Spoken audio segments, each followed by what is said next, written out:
Hi friends, നമ്മൾ ഉണ്ടാക്കാൻ പോകുന്നത് ഒരു ഈസ്റ്റർ സ്പെഷ്യൽ ചിക്കൻ ബിരിയാണിയാണ്. അതോടൊപ്പം ഞാനൊരു പൈനാപ്പിൾ സ്പൈസി സാലഡും ഉപ്പുമാങ്ങ മുളകിട്ടതും ഉണ്ടാക്കിയിട്ടുണ്ട്. അപ്പോൾ നമുക്ക് ഒരു ഈസി ആയിട്ടുള്ള ഈ സ്പെഷ്യൽ ബിരിയാണി എങ്ങനെയാണ് ഉണ്ടാക്കുന്നത് നോക്കാം. അപ്പോൾ അതിന് വേണ്ടിയിട്ട് ഞാനൊരു കിലോ ചിക്കൻ എടുത്തിട്ടുണ്ട്. ഞാൻ ചെറിയ പീസാക്കിയിട്ടാണ് എടുത്തിരിക്കുന്നത്. അപ്പോഴാണ് കുറച്ചും കൂടെ അങ്ങനെ മസാലയൊക്കെ പിടിച്ച് ടേസ്റ്റ് കൂടുതൽ തോന്നിയിട്ടുള്ളത്. അതിലേക്ക് നമ്മൾ 4 സവോള വറുത്ത് വെച്ചിട്ടുണ്ട്. അതിൽ നിന്ന് 3 സവോള അതിലേക്ക് ചേർത്ത് കൊടുത്തു. അതുപോലെ കാഷ്നട്ടും വറുത്ത് വെച്ചത് ചേർത്ത് കൊടുത്തു. കിസ്മിസ് ഇഷ്ടമുള്ളവർക്ക് ചേർക്കാം, ഇവിടെ ഇഷ്ടമില്ലാത്തത് കൊണ്ട് ഞാൻ ചേർത്തിട്ടില്ല.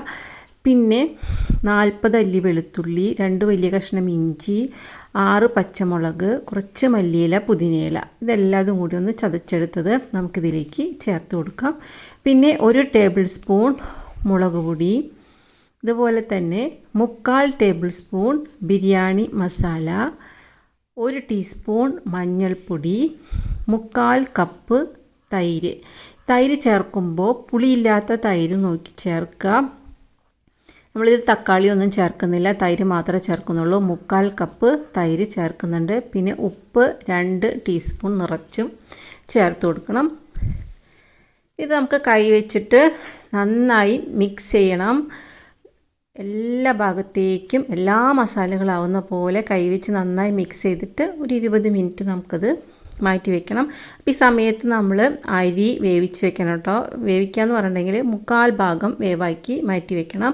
അപ്പോൾ ഞാൻ അരി വേവിക്കുമ്പോൾ എന്ന് വെച്ചിട്ടുണ്ടെങ്കിൽ അതിൽ പട്ട, ഗ്രാമ്പ്, ഏലക്ക അങ്ങനെയൊന്നും ചേർക്കില്ല. സർവ്വസുഗന്ധിയിലയും രമ്പയിലയും ചേർത്തിട്ട് കുറേയേറെ വെള്ളത്തിൽ ഞാൻ കൈമാരി വേവിച്ച് 3/4 ഭാഗം വേവിൽ ഊറ്റി മാറ്റി വയ്ക്കും. അത് ഞാൻ പലപ്പോഴായി കാണിച്ചിട്ടുള്ളതുകൊണ്ടാണ് ഇപ്പോൾ ഞാൻ കാണിക്കാത്തത്. അപ്പോൾ നമ്മൾ ഈ ചിക്കൻ കുഴച്ച് വെച്ചിട്ട് 20 മിനിറ്റിന് ശേഷമാണ് നമ്മൾ ഇത് വേവിക്കാൻ പോകുന്നത്. അപ്പോൾ നമ്മൾ നെയ്യിലാണ് വേവിക്കുന്നത്.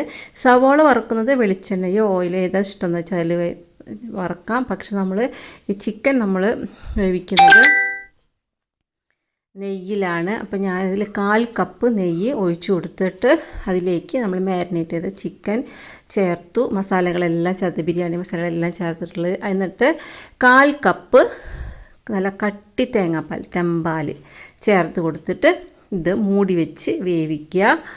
പെട്ടെന്ന് വേവും, കാരണം നമ്മൾ തൈരൊക്കെ ചേർത്തിട്ട് ഒരു 20 മിനിറ്റിന് ശേഷമാണ് നമ്മളിത് വേവിക്കുന്നത്. അപ്പോൾ തന്നെ വേഗം ചിക്കൻ വേവും.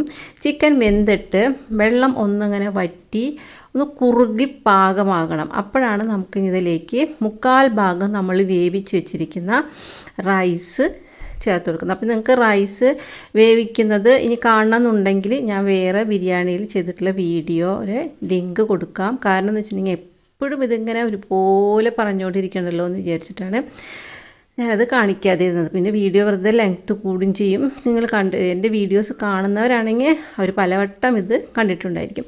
അപ്പോൾ നമ്മൾ ആ ചിക്കൻ വെന്തതിൻ്റെ മീതെ തന്നെയാണ് നമ്മൾ റൈസ് ഇട്ട് കൊടുക്കുന്നത്. അതാണ് ഈ ബിരിയാണിയുടെ ശരിക്കും പറഞ്ഞിട്ടുണ്ടെങ്കിൽ ടേസ്റ്റും പ്രത്യേകതയും എല്ലാതും അതാണ്. അപ്പോൾ നമ്മൾ ആദ്യം ഒരു ലെയർ കൊടുക്കുക. അതിൻ്റെ മീതെ കുറച്ച് ഫ്രൈഡ് ഒനിയനും പിന്നെ കാഷ്നട്ടും ചേർത്ത് കൊടുക്കുക. പിന്നെ അതിനുശേഷം വീണ്ടും നമ്മൾ ലെയർ കൊടുക്കണം. പിന്നെ കുറച്ച് നെയ്യും ചേർത്ത് കൊടുക്കണം. നെയ്യ് തന്നെ ചേർക്കണം കേട്ടോ.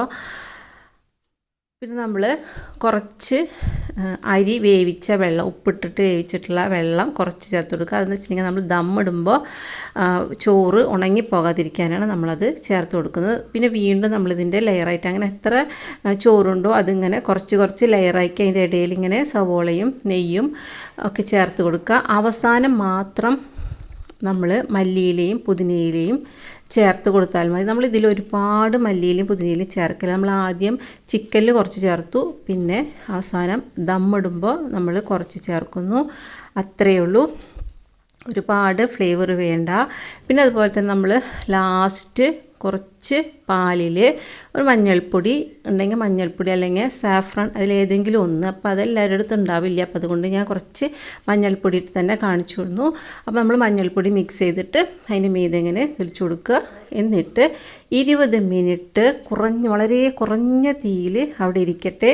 എന്നിട്ട് നമ്മൾ കൈ വെച്ച് നോക്കുമ്പോൾ നമുക്കിങ്ങനെ നല്ല ചൂടെടുക്കണം. ആ സമയത്താണ് ദമ്മ് പാകമായെന്ന് മനസ്സിലാവുക.